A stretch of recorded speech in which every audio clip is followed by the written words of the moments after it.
حکومت کے ساتھ جو ریٹرن ایگریمنٹ کیا تھا اس میں main point local bodies election کا تھا کہ 1 سال کے اندر اندر آپ لوکل باڈیز الیکشن کروا کے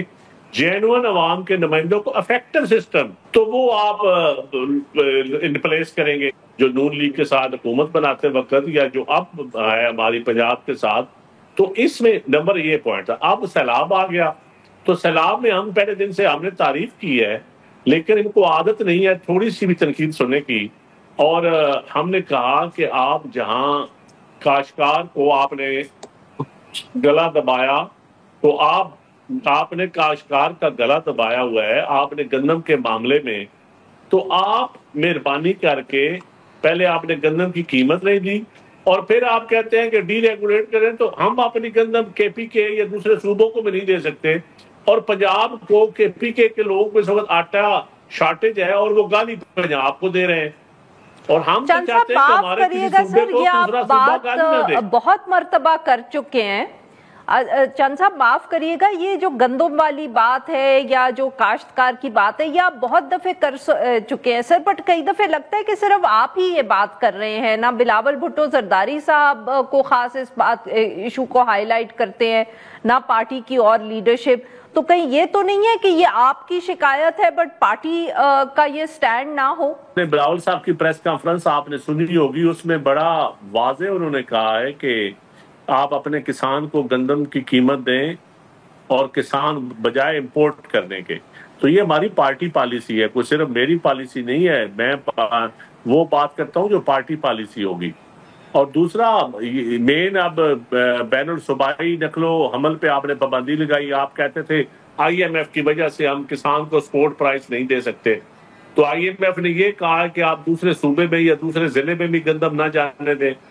تو آپ ڈی ریگولیٹ کریں نا. آپ کسان کو جس طرح کھاد کی قیمتیں آپ نے ڈی ریگولیٹ کی ہوئی ہیں, چینی کی قیمتیں ڈی ریگولیٹ کی ہوئی ہیں, تو کسان کی گندم مین کراپ ہے, تو آپ گندم کی قیمتیں بھی ڈی ریگولیٹ کرنے دیں, جو مارکیٹ کے مطابق کمپٹیشن میں جو جس کو قیمت ملے, اور دوسرے صوبوں میں لوگوں کو بیچنے دیں گندم. تو آپ شارٹیج خود پیدا کر رہے ہیں, خود ہی گندم خریدتے نہیں ہیں, خود ہی گندم کاشت کرنے میں ڈسکریج کر رہے ہیں کسان کو, اور اب آپ نے پابندی لگا دی ہے. یہ ہمارا مین پوائنٹ ہے. اور میرا خیال ہے چیف منسٹر صاحبہ ہم بڑا احترام کرتے ہیں, لیکن آج انہوں نے جو اپنی تقریر کی ہے اسپوکس پرسن کو سمجھائیں, تو ان کے اسپوکس پرسن جو ہمیں الیکشن کے کبھی تانے دیتے ہیں کبھی کوئی اور تانے دیتے ہیں, ہم یہی کہتے ہیں کہ الیکشن کی بات کرنی ہے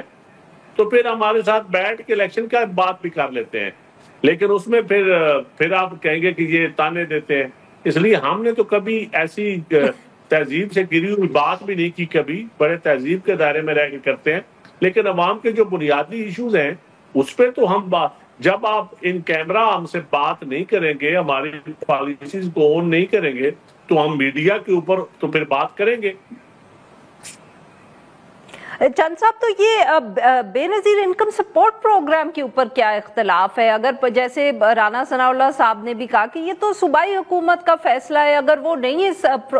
پلیٹ فارم کو یا اس پروگرام کو استعمال کرنا چاہتے تو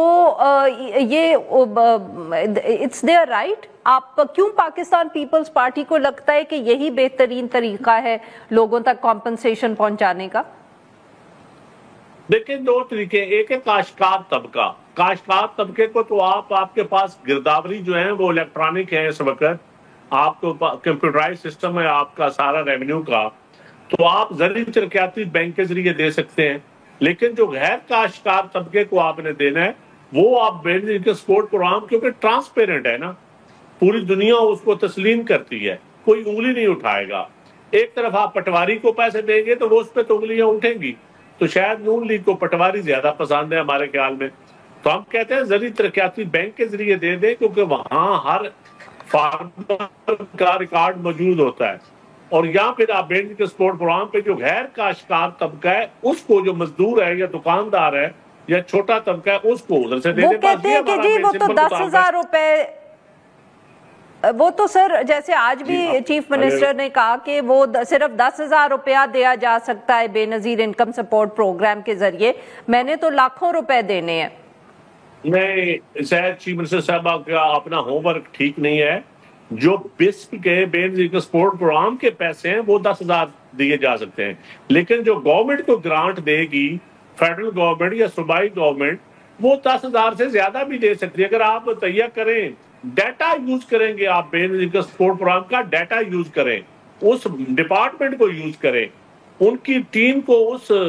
ان کے میکنزم کو یوز کریں، پیسے آپ جتنے گورنمنٹ فیڈرل گورنمنٹ یا صوبائی حکومت نے جتنے کاشتکاروں کو دینے ہیں پر ایکڑ دینے ہیں یا جن کے مکان گرے ہیں وہ دینے ہیں، وہ آپ زرعی ترقیاتی بینک ہو یا بین ایکسپورٹ پروگرام کا ہو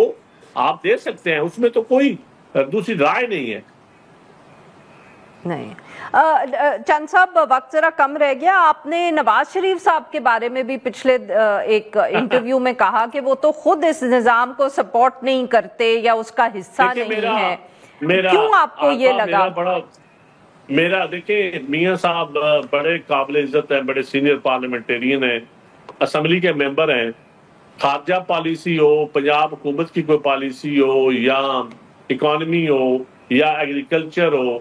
کبھی انہوں نے ان کی کسی پالیسی کو آ کے ڈیفینڈ پارلیمان کے اندر، پارلیمان کو اہمیت جب پارٹی کا سربراہ نہیں دے گا، اور پارٹی کا اصل سربراہ تو میاں نواز شریف صاحب ہیں، میں یہی کہتا ہوں کہ ووٹ تو ان کے نام پہ ان کو ملے ہیں نا، اگر ملے ہیں تو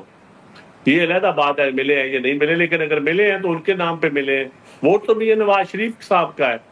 تو میں سمجھتا ہوں کہ اگر وہ ان کو کبھی پبلکلی، کبھی گیدرنگز میں، کبھی اسمبلی فلور ہاؤس